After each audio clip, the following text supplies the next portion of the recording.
Mesdames et messieurs, bonsoir et soyez les bienvenus pour cette nouvelle édition de votre journal de 22 h. À la une dans l'actualité. À la une dans l'actualité nationale, atelier de validation du rapport bilan des progrès réalisés.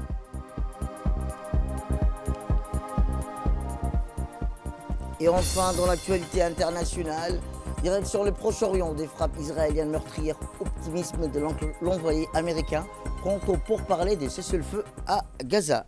C'était les titres. Merci si vous nous rejoignez. Eh bien, la salle de conférence de la Bibliothèque et Archives nationales a abrité une formation en développement personnel, réunissant plus de 300 jeunes venus des différents horizons. Cette session animée par dynamisme et expertise par Mme Anastasia Ahmed Samireh, youtubeuse et influenceuse reconnue dans le domaine du développement personnel, a clôturé la série de formations qui a eu lieu dans plusieurs CDC de la capitale et des régions de l'intérieur. Les échanges de monitoring ont porté sur la connaissance de soi, la confiance en soi et les outils pratiques pour favoriser l'épanouissement personnel et professionnel. À la fin de la matinée, son Excellence Dr Hibo Moumin Assoui, ministre de la Jeunesse et de la Culture, a reçu dans son cabinet Mme Anastasia Ahmed Samireh. Cette rencontre a été l'occasion de saluer l'ensemble des formations effectuées et l'engagement de la jeune animatrice en faveur de la jeunesse djiboutienne visant à renforcer les activités inclusives et de proximité dans le cadre des programmes de formation et d'autonomisation des jeunes.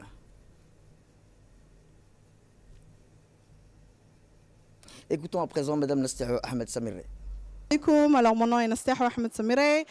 Aujourd'hui, c'était un grand honneur pour moi de venir faire la clôture de la conférence pour la formation qu'on a tenue dans tous les CDC à Djibouti.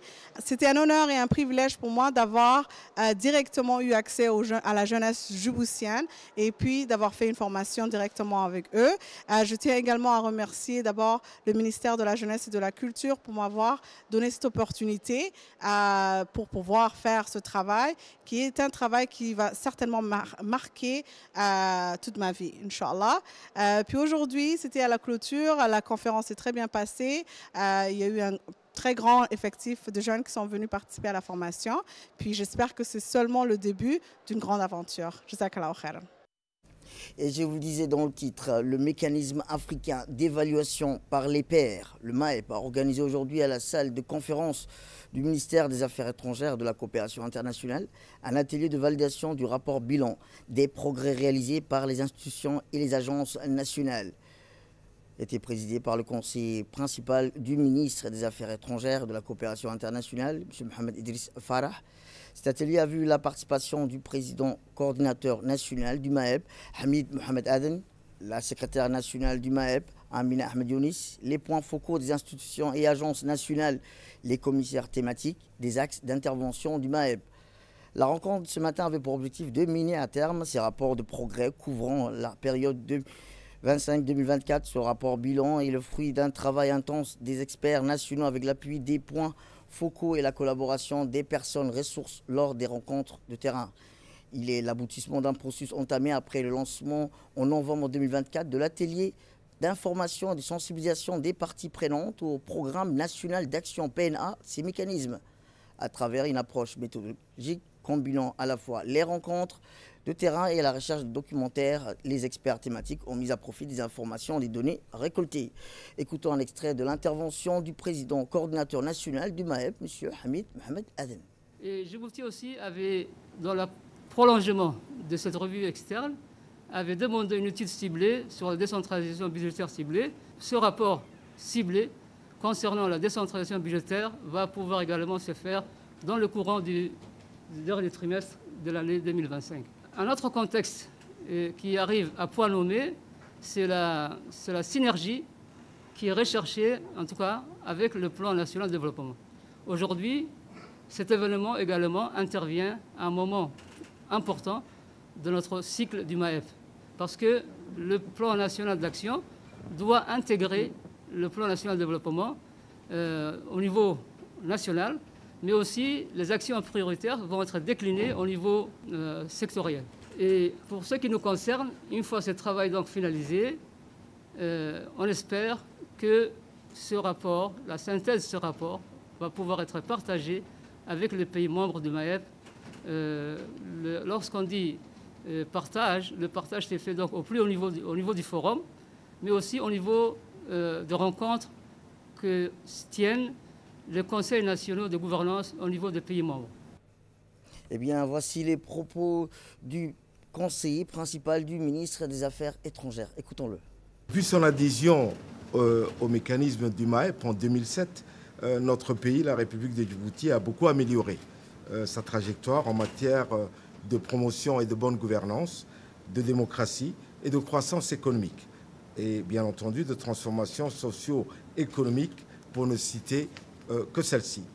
Toutefois, les défis de gouvernance sont importants et amènent le pays à poursuivre les réformes engagées pour faire avancer la bonne gouvernance et répondre notamment aux défis importants dans les domaines du changement climatique et de la sécheresse. Ces deux éléments, nous en parlons actuellement avec la sécheresse qui sévit dans notre pays. Ces deux éléments sont des phénomènes récurrents, comme vous le savez, dans notre pays. Mesdames et messieurs, les échanges dynamiques avec les points focaux et les personnes ressources ont permis d'affiner et de compléter certaines questions ou sujets qui nécessiteraient des explications complémentaires. Il s'agit là d'un effort collectif pour lequel je tiens à vous exprimer mes félicitations pour votre esprit d'équipe, votre sens de responsabilité ainsi que votre disponibilité tout au long de l'achèvement de ce rapport des progrès. Mesdames et messieurs, la finalisation de ce rapport marque une étape importante des engagements de Djibouti vis-à-vis du secrétariat continental du MAEP, qui encourage les pays membres à produire les rapports d'étape de manière régulière à l'issue de la mise en œuvre des programmes nationaux de gouvernance. Eh bien, à l'issue de cet atelier, notre équipe sur place a pu recueillir quelques réactions que je vous propose d'écouter.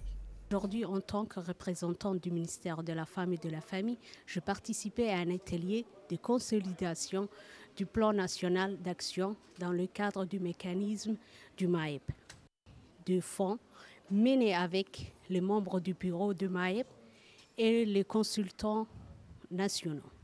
C'est aussi une opportunité pour notre ministère de renforcer la prise en compte de la promotion et la protection des droits des femmes et de l'enfance dans la politique publique et de formuler des recommandations pour les prochaines étapes. Aujourd'hui, on est présent ici pour l'atelier de validation des rapports des progrès. Qui relatent en fait que cet atelier clôture les travaux qu'on a commencé en novembre 2024 à travers un atelier de lancement. Et donc aujourd'hui, j'ai présenté toutes les actions entreprises par la République de Djibouti pour favoriser ce qu'on appelle la démocratie et la bonne gouvernance. Direction Moscou, où l'agence djiboutienne d'information et l'agence russe Sputnik ont scellé hier à Moscou un accord de partenariat visant à intensifier la coopération entre les deux médias publics dans un contexte de rapprochement stratégique entre Djibouti et la Russie. La convention signée par le directeur général de l'ADI, Abdulrazak Ali-Derane, et le premier adjoint de la rédaction en chef de Sputnik, Sergei, prévoit notamment des échanges de contenu, des formations croisées pour les journalistes et des projets conjoints de production éditoriale. La cérémonie de signature s'est tenue au siège de Sputnik en présence des hauts responsables de deux institutions, parmi lesquels Nasser Fahmi Abdallah et Ismail Omar Hussein, respectivement directeur général adjoint et journaliste à l'ADI. Cet accord a été rendu possible grâce au concours personnel du chargé d'affaires de l'ambassade de Djibouti à Moscou, M. Harbi Moussa Saïd et M. Vladimir, attachés de l'ambassade russe à Djibouti.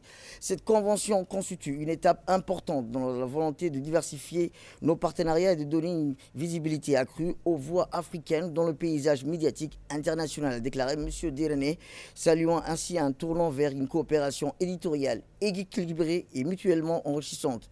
Du côté russe, M. Kotchakov a souligné la volonté de Sputnik de renforcer ses liens avec les pays du Sud global et de bâtir des passerelles d'information entre les peuples à l'écart des monopoles narratifs. Pour l'ADI, fondée en 1978, cette nouvelle convention avec Sputnik, bras médiatique international du groupe Rossio, s'ajoute à une série d'accords conclus ces dernières années avec des agences partenaires en Afrique, au Moyen-Orient et en Asie. Retour à Djibouti, où le ministère de la Culture, de l'Eau, de la Pêche, de l'Élevage et des Ressources halieutiques, en partenariat avec le Centre de leadership et de l'entrepreneuriat et la Chambre de commerce de Djibouti, ont organisé hier la première étape de la caravane de sensibilisation et de la facilité d'investissement dans la région de Tadjoura. Cette initiative s'inscrit dans le cadre du projet DRIVE, à savoir réduction des risques, inclusion et valorisation de l'économie pastorale dans la Corne de l'Afrique. Cette initiative vise à informer les communautés locales et les acteurs économiques régionaux sur les opportunités d'investissement offertes, en particulier dans la chaîne de l'élevage. Cette réunion a été présidée par le préfet de la région de Tadjoura et le vice-président du conseil régional de Tadjoura. L'objectif général de la caravane est d'informer et de mobiliser les acteurs régionaux autour de la facilité d'investissement mise en place dans le cadre du projet DRIVE, afin de garantir son appropriation locale et de maximiser l'impact des investissements prévus. Les objectifs spécifiques incluent la présentation des grandes lignes de la vision stratégique, l'explication en détail des modalités de fonctionnement, le fait de susciter l'engagement et d'intérêt l'éleveur et entrepreneurs locaux, la création d'un cadre d'échange et de discussion sur les opportunités économiques offertes par le projet DRIVE. Et bien, au cours de la réunion de sensibilisation, l'équipe de coordination a présenté les objectifs du projet DRIVE, mettant en lumière son ambition à renforcer la résilience des économies pastorales. Appel à candidature pour tous les projets, pour tous les porteurs de projets sur toute la chaîne de valeur de l'élevage. Donc on appelle les gens, les éleveurs de Tadjoura et les éleveurs de toutes les régions pour venir profiter de cette occasion, de saisir cette occasion et puis proposer leurs projets. Leurs projets, ils vont bénéficier d'un appui technique pour la mise en œuvre pour rendre bancable leur projet. Et puis, si le projet est accepté, ils vont bénéficier d'une aide pour le remboursement des montants de l'ordre de 35 à 45%. On reste toujours dans le nord du pays, où le lancement officiel de l'atelier de consultation régionale dans le cadre de l'élaboration de la stratégie nationale de cohésion sociale marquant la première étape dans la région du Nord, s'est tenu à Obok. C'est le lancement officiel, s'est tenu en présence du préfet de la région d'Obok, Moussa Aden Migeni, du président du conseil régional d'Obok, Mohamed Ahmed, des représentants du ministère de l'Intérieur, du directeur du STID, des représentants du PNUD, des représentants des ministères sectoriels déconcentrés, de la société civile, des locales, des chefs coutumiers, les femmes et les jeunes. Cet événement s'inscrit dans la dynamique nationale impulsée par le ministère de l'Intérieur, en cohérence avec la vision 2035 du président de la République, son Excellence Ismaël Omar Guelleh, et organisé en partenariat avec le STID et le PNUD. La tenue de cette consultation à Obok revêt une forte portée symbolique. Elle illustre la volonté d'ancrer la réflexion stratégique dans la réalité locale et d'associer l'ensemble des acteurs régionaux. Jeunesse, société civile, autorités locales, leaders communautaires, la co-construction d'un avenir commun fondé sur la solidarité, la justice sociale et l'inclusion. Écoutons à présent le préfet de la région d'Obok. C'est avec un grand plaisir et un profond sentiment d'honneur que je vous souhaite la bienvenue à Obok à l'occasion de cet atelier de consultation régionale, la première dans la région du Nord, et étape importante dans l'élaboration de la stratégie nationale de cohésion sociale. Permettez-moi avant toute chose d'exprimer ma gratitude au ministère de l'Intérieur pour avoir lancé ces dynamiques participatives à l'échelle nationale en droite ligne avec la vision 2035 portée par son Excellence le Président de la République de Djibouti, Ismaël Omar Guelleh. La tenue de cet atelier à Obok, la région historique, revêt une symbolique forte. Elle traduit aussi une volonté claire, ancrer la réflexion nationale dans les réalités locales et faire participer toutes les forces vives de notre région à la construction d'un avenir commun, fondé sur la solidarité, la justice sociale et la paix. Notre région, riche de son histoire et de ses valeurs de solidarité, se trouve au cœur des enjeux de cohésion sociale. Les défis sont nombreux. Emploi des jeunes, accès équitable aux services de base, lutte contre les vulnérabilités, maintien de la cohésion sociale et la paix dans un contexte frontalier complexe. Mais les ressources humaines et sociales d'Obok sont tout aussi nombreuses. Une jeunesse mobilisée, une société civile active, un fort attachement à l'unité nationale. Durant ces 2 jours d'échange, Nous attendons de vous une participation franche, ouverte et constructive.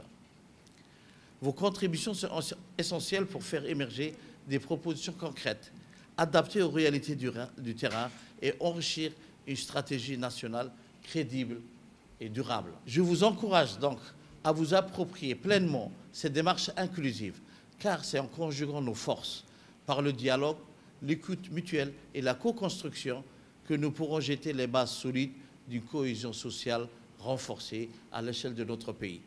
Au nom des autorités locales, je tiens à réaffirmer notre pleine disponibilité et notre engagement total à accompagner ce processus dans le respect des valeurs républicaines, de l'unité nationale et de l'intérêt général. Je déclare donc officiellement ouvert l'atelier de consultation régionale sur la cohésion sociale dans la région d'Obok. Et ce fait divers où les enquêteurs de la section de recherche et de documentation ont mis fin à la traque d'un individu impliqué dans une affaire de torture et actes de barbarie accompagnés de viols, des faits extrêmement graves ayant eu lieu dans la nuit du jeudi 10 juillet entre 1h et 4h du matin. La victime, actuellement hospitalisée au CHU, présentait des blessures graves et multiples témoignant d'un niveau de violence particulièrement choquant. Grâce à une traque lancée à l'échelle nationale, les gendarmes ont pu localiser et appréhender la mise en cause lorsqu'il tentait de quitter le pays. Placé en garde à vue, il a reconnu les faits, affirmant avoir agi en réaction au refus de la victime d'accéder à une demande de nature intime. Rappelons qu'il n'existe aucun lien familial ou conjugal entre la victime et l'agresseur, témoignant encore une fois de la dangerosité plutôt du profil. À l'issue de l'enquête effectuée, la mise en cause a été déférée devant le procureur de la République avant d'être écrouée à la prison civile de Gabon. Eh bien, conformément au code pénal djiboutien, l'auteur présumé des faits risque jusqu'à 20 ans de réclusion criminelle. Écoutez. Jeudi 10 juillet 2025 à 16h, une femme d'une trentaine d'années présentant des traces de violence extrême fut évacuée au CHU de Chéreau. Vu la gravité des sévices qui lui ont été infligés, le médecin informe immédiatement la gendarmerie, provoquant ainsi le déploiement d'une équipe d'enquêteurs de la section de recherche et de documentation. Le premier élément de l'enquête, notamment l'exploitation des traces et indices recueillis sur la scène du crime, oriente rapidement les soupçons vers l'auteur de fait, un individu défavorablement connu de nos services et n'ayant aucune relation conjugale ou familiale avec la victime. La traque, qui a été rapidement élargie à l'échelle nationale, permet de localiser les suspects qui a été interpellé et placé en garde à vue ce samedi à 6h00 du matin. Le récit qu'il livre aux enquêteurs est alors glaçant. L'auteur présumé admet avoir séquestré la victime à partir de 1h du matin, en réaction au refus de cette dernière d'accepter une demande forcée à caractère intime. Il l'a ligotée dans sa maisonnette avant de lui administrer plusieurs coups de marteau sur l'ensemble du corps, occasionnant des fractures aux membres inférieurs et supérieurs, ainsi que plusieurs plaies ouvertes sur le visage et les bras. Ne s'arrêtant pas là, il a également infligé plusieurs morsures à la victime, entraînant l'ablation d'une partie sensible du corps. Le sévice en dirait jusqu'à 4h du matin. Profitant d'un moment d'inattention de son bourreau, la victime parvient à se défaire de ses liens et à s'échapper, mais perd connaissance à environ 100 mètres du lieu du crime. Elle ne sera retrouvée que dans l'après-midi à 16h, soit après plus de 12 heures d'attente. Elle sera immédiatement évacuée au CHU pour une prise en charge médicale urgente. Malgré l'extrême violence subie, la victime est actuellement prise en charge au CHU où elle commence à récupérer petit à petit. Nous le souhaitons un prompt rétablissement. Quant à l'auteur de fait, il a été déféré devant le procureur de la République pour le chef de torture et actes de barbarie accompagnés de viols. Après l'ouverture d'une information judiciaire, il a été écroué à la prison civile de Gabon. Sport à présent, où l'association CELU a marqué les esprits en organisant avec brio l'ouverture officielle du championnat d'été, un événement festif et sportif qui a rassemblé la jeunesse autour des valeurs de fraternité, de compétition saine et dynamisme communautaire. Au programme des matchs palpitants, une ambiance conviviale et une belle mobilisation des équipes locales, des bénévoles et du public. Ce championnat d'été s'annonce déjà comme véritable temps fort de la saison sportive. Parfait. Ainsi, le championnat d'été a démarré en beauté avec une rencontre très attendue entre l'équipe Quartier 6 et l'équipe Dolto. Dès le coup de sifflet, les deux formations ont montré une détermination sans faille, offrant au public un spectacle digne des grandes compétitions. Moment fort, c'est les actions rapides et techniques, une défense solide Dolto et une attaque percutante de Quartier 6. Des supporters en feu dans les gradins.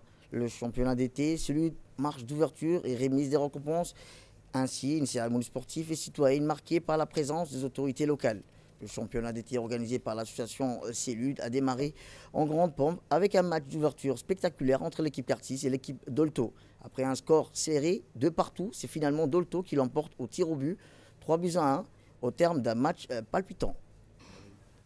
Ainsi que les maires de la ville de Djibouti qui lui a apporté aussi son soutien et son concours à la réalisation de la 5e édition du tournoi de la paix et de l'amitié intercommune. On reste toujours dans le domaine sportif, mais cette fois-ci à Arta, où la localité Omar Djaga, communément appelée le village de la Chamelle, est situé, ou bien le village de la Chamelle est situé sur le corridor sud, après Arta, a abrité également le lancement régional du tournoi d'été 2025 organisé sous l'égide du secrétariat d'État chargé des sports par l'association ADCRA. La délégation du secrétariat d'État au sport, conduite par le directeur des régions, Omar Hassan, accompagné de son staff technique, a achevé sa tournée des 5 régions de l'intérieur par cette étape symbolique à Omar Djaga. Ce passage marque la fin officielle du lancement régional de cette campagne estivale sportive. Le match d'ouverture a opposé les deux équipes locales, celle de Omar Djaga et celle de l'Aïta, dans une ambiance de derby villageois très animée. Le coup d'envoi a été donné par le directeur des régions lui-même au terme d'une rencontre disputée. C'est l'équipe de l'Aïta qui s'est imposée. À travers ces tournois, le secrétariat d'État au sport continue de mettre en valeur le rôle du sport dans la dynamisation des localités rurales et la promotion du vivre ensemble. Eh bien, M. Youssouf Roblé a exprimé sa gratitude envers le secrétariat au sport pour cette belle initiative, soulignant ainsi l'importance de ce tournoi pour occuper la jeunesse durant les vacances. Et dans l'actualité internationale, frappe israélienne meurtrière sur la bande de Gaza qui font environ 100 morts côté palestinien avec les dernières avancées positives des négociations à Doha. Des sources médicales ont annoncé aujourd'hui la mort d'environ 100 Palestiniens à la suite des frappes israéliennes continues sur Gaza.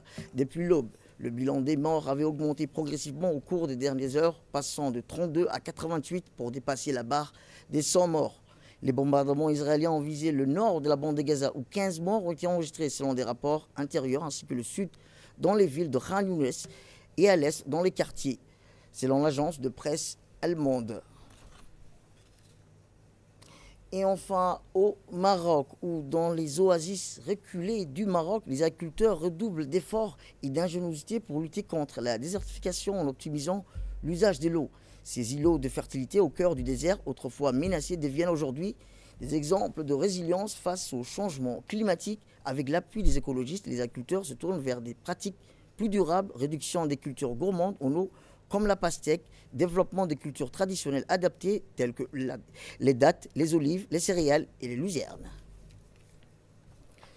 C'est tout pour cette édition. Merci à vous de nous avoir suivis. Restez avec nous pour la suite de notre programme télévisé, le programme continu sur Télé Djibouti.